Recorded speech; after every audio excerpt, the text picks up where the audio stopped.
여러분 안녕하십니까? 예. 우리 얘기 좀 해요를 진행하고 있는 강석배 목사입니다. 오늘은 용서의 위험 이런 주제로 대화를 진행해 나가겠습니다. 좀 이상하죠? 제목부터가 용서의 위험. 사람은 누구나 다 용서가 필요합니다. 용서 필요하지 않은 사람이 없습니다. 다 그냥 사는 것 같지만 살다 보면 내가 무슨 어떤 누구에게 큰 과오를 범했다고 하는 의식이 없다고 하더라도 지나고 나면 내가 자녀를 키우는 데 있어서 내 자녀에게 죄인입니다. 아무리 사이좋은 부부라고 하더라도 지나고 나면 내 사랑하는 배우자에게 죄인이었습니다. 아무리 소문나기를 효자, 효녀라고 하지만은 지나고 나서 인생 구비구비를 살펴보면 나는 부모님께 말할 수 없는 죄인입니다. 다 용서를 받아야 할 일밖에 없는 것 같습니다. 우리는 누군가를 용서하기 전에 용서를 받아야 할 존재입니다. 제가 한 수년 전에 한국 한 요양원에 상담 목사로 가 있었습니다. 설교도 하고 그룹 디스커션도 하고 상담도 하고 그런 시간들을 보냈는데 대부분 불치의 병이 있어서 참 어려운 분들이 와서 계시죠. 근데 상담을 해보면 거의가 누군가가 자기에게 용서를 구하지 아니함으로 억울해하는 사람들이 많았습니다. 억울한 감정, 분노 의식이 참 많았어요. 그래서 대화하다 보면 그 억울한 감정 때문에 펑펑 울고 자기 감정을 주체하지 못하는 분들을 보았습니다. 예. 그런데 듣고 보면 또 그 사람 역시 다른 사람에게 용서받아야 할 일을 많이 했어요. 자기가 해야 할 용서는 작게 보이고 자기가 받아야 할 용서는 크게 보이는 그런 현상을 보게 되었습니다. 어쨌든 사람은 용서를 받아야 하고 용서를 해야 하는, 그러면서 인간의 인격은 성장하고 또 삶의 질은 높고 낮음이 결정되고 그렇게 합니다. 여러분, 자, 용서의 문제에 있어서 이렇게 한번 전제를 깔아보겠습니다. 내가 누군가를 용서하지 아니하면 그만큼 나는 누구인가로부터 용서받는 길이 막힙니다.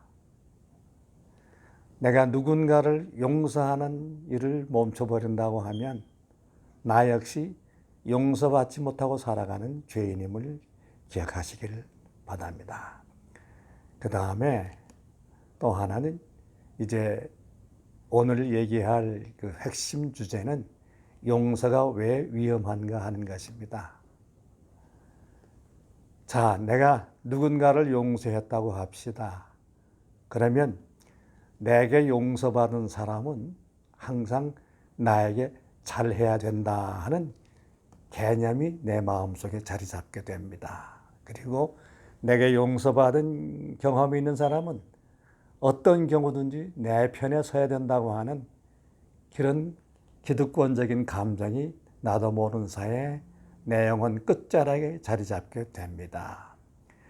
그러면 그 사람이 평상시에 그냥 지나가도 될 말들을 내가 그런 의식을 가졌기 때문에 그 사람이 그런 행동을 나에게 하거나 말을 하면 또 용서받지 못할 죽일 존재로 생각하고 살아가기 쉽습니다.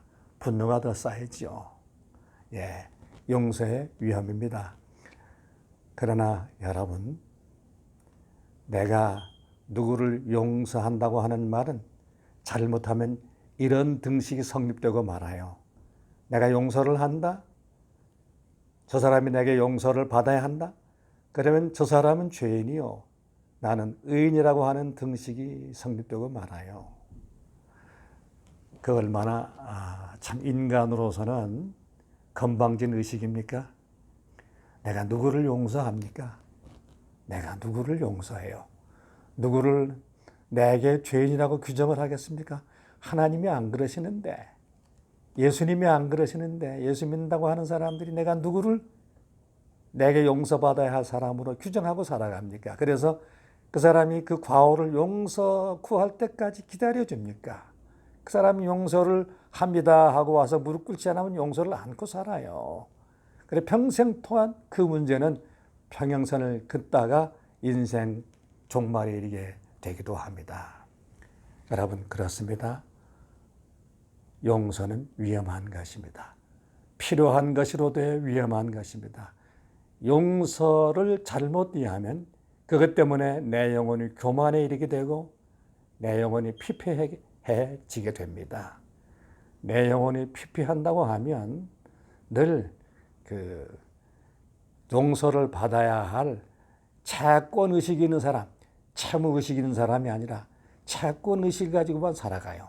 나는 누구인가 갚아야 할 바울의 말처럼 내가 남에게 항상 빚진 사람이라고 하나님의 사랑에 빚진 사람이라고 하는 채무의식으로 살아가면 평화의 사람이 되지만은 내가 항상 용서 구함을 받아야 된다. 머리 조아림을 받아야 된다고 하는 채권의식으로 산다고 하면 그 사람은 평생 그 요구에 부응할 사람도 없으려니와 불행한 삶을 살게 돼요. 믿음도 자라지 않습니다. 그래서 성경의 기본 원리는 물론 회개하라, 용서해 줄게 하나님은 그렇게 말씀하셨어요. 회개해야 구원을 줄게. 성경 전체의 맥락은 그렇습니다. 신학적으로 이리 따지고 저리 따지고 믿음으로 말미암는 의, righteousness by faith, 이신득이 신학적인 용어 난무하지만 이 신학적인 용어가 이게 문제입니다. 이런 것이 구원에 아무 관계가 없어요.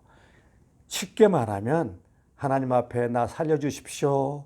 내 죄 많은 사람입니다. 용서를 구하면 하나님은 다 받으셔서 진정한 용서 외에 용서를 주셔서 우리를 구원해 주신다. 딱 이 한마디에 모든 구원론은 끝나는데 그리 복잡한지 모르겠어요. 저도 목사입니다만 성경이 왜 그리 복잡한지 모르겠어요. 이 도서관 가면 책들이 쌓여 있습니다. 성경의 한마디, 우리가 쓰는 단어 한마디 가지고 수십 가지 책들이 있어요. 용서란 책이 얼마나 많은지 모릅니다. 구원이란 책들이 얼마나 많은지 모릅니다. 우리 주님은 그렇게 복잡하게 구원의 섬들을 만들어 놓으시지 않으셨는데 진정으로 주님 사랑하고 주님의 은혜를 구하고 내가 주님의 십자가 앞에 죄인일 수밖에 없다고 하는 걸 고백하고 주님에게 죄인이니 나도 다른 사람에게 큰 소리 칠 게 없다. 다른 사람보다 더 큰 죄인이다. 다른 사람의 죄보다 내 죄가 크다고 하고 느끼기 시작하면 그때부터 그는 성령 받은 사람인데 왜 그리 논리가 많은지 모르겠어요. 이 신학이라고 하는 게 잘못하면 믿음의 걸림돌이 되기 쉽습니다. 그렇다고 신학하는 사람에게 하지 말라고 하는 말은 아닙니다만 신학을 하면 복음을 쉽게 풀어주어야 합니다. 내 가슴에 와 닿도록 아주 간단하게 풀이해 줘야 합니다. 우리 주님처럼 공중에 나는 새를 보라, 들에 핀 백합화를 보라. 누가 먹이냐? 길쌈도 하지 않지 않냐? 하나님이 키우시지 않냐? 그러니 만물의 영장인 너희 한 사람 한 사람은 얼마나 귀하냐? 이게 복음이에요. 얼마나 간단합니까? 어쨌든 용서라고 하는 말을 하다가 조금 딴 것으로 흘렀습니다. 그렇습니다. 용서는 우리 주님께서 용서는 조건적으로 하시긴 합니다. 회개할 때 그 죄가 도말되죠. 그러나 사실적으로는 우리 주님은 우리를 용서하시기 전에 이미 용납하셨습니다. 존재한 그 자체를 받아들이셨어요. 내가 내 아들이 내게 잘못을 범했습니다. 그러면 그 잘못을 범한 죄는 아버지 용서해 주십시오 하면은 용서가 되지요. 그러나 내 내면으로는 그 아이가 용서해 주십시오 하기 전에 나는 그 아이를 받았습니다. 존재 자체를 내 아들로 거부한 적이 없어요. 내 아들이라고 하는 용납이 되어 있는 상태에서 용서를 하는 것입니다. 그러니 행여 그 아이가 내게 용서받아야 할 죄를 용서해 주십시오 하고 고백하지 않더라도 나는 그 아이를 내 자식으로 받아들이고 있어요. 귀한 존재로 받아들이고 있어요. 그가 성숙해서 잘못했습니다 하면 더 큰 좋은 일이죠. 여러분, 우리는 용서를 받기 전에 그를 용납하시기 바랍니다. 내게 혹 어떤 잘못을 그가 범했다고 하더라도 그는 그 존재 자체가 아름다운 사람입니다. 하나님은 그 존재 자체를, 실존 자체를 귀히 여기는 존재입니다. 여러분, 하나님처럼, 예수님처럼 우리도 누구를 용서하기 전에 이미 그 존재를 용납하십시오. 그 잘못한 적은 일 한 가지 가지고 그 존재를 깔아뭉개지 마시고 그 존재의 가치를 뭉개지 마시고, 그러나 제 영혼은 소중한 존재라고 하는 존재 자체를 용납하는 게 먼저 선행되어야 합니다. 그러니 내게 와서 용서를 구하기 전에 그를 받으십시오. 그리고 용서를 구하지 않아도 그의 얼굴을 대할 때 미소가 머금어지셔야 합니다. 분노하는 시선을 보내지 마십시오. 여러분, 내가 누군가를 용서를 해서 그 사람이 내게 받은 용서 때문에 내게 항상 잘해야 되고 내게 은혜를 갚아야 되고 언제든지 내 편에 서야 된다고 하는 그런 의식이 잠재하게 되면, 그런 의식을 갖게 되면 내가 한 용서의 행위가 추한 것이 되고 말아요. 용서를 거룩하게 하십시오. 기껏 해놓은 용서가 추하게 되면 내 인격도 추해지고 아무 가치가 없습니다. 오히려 용서를 안 한 것보다 그런 용서를 하게 되면 내 인격이 더 모자라게 되고 더 나빠져요. 용서 전에 용납을 하는 사람이 되어야 하겠습니다. 용서해 주는 것은 내게 어떤 기득권이 생기는 게 아니에요. 그러므로 하나님은 우리를 있는 그대로 받으셨습니다. 내 지은 죄가 강같이 많고 산같이 높다고 하더라도 하나님은 내가 그 죄를 용서하기 전에 이미 용납해 놓으셨습니다. 있는 그 자체가 좋아요. 하나님 편에서는 사랑스러워요. 그래서 주여 용서하십시오 하고 손 들고 오면 덥석 용서하시는 하나님이심을 여러분 아십니까? 하나님은 그런 신이십니다. 우리는 하나님처럼 언제나 누구든지 받을 준비가 받아 있는 존재가 되어서 그 사람이 내게 어떤 행동을 하든지 받을 준비가 되어 있다고 하면 내 가슴은 얼마나 넓은 사람이 되겠습니까? 만약에 내 남편이, 내 아내가 그런 사람이라고 하는 것을 믿고 사는 아내, 남편은 얼마나 행복한 사람입니까? 내 친구가 그런 친구라고 믿고 사귀는 친구들은 얼마나 행복한 존재고 그가 있음으로 해서 얼마나 평화를 느끼는 존재입니까? 감화력이 한이 없죠. 여러분, 용서는 위험한 것이로되 필요한 것입니다. 그러나 용서보다 더 중요한 것은 용납입니다. 오늘은 이만큼 하겠습니다. 다음 뵙겠습니다.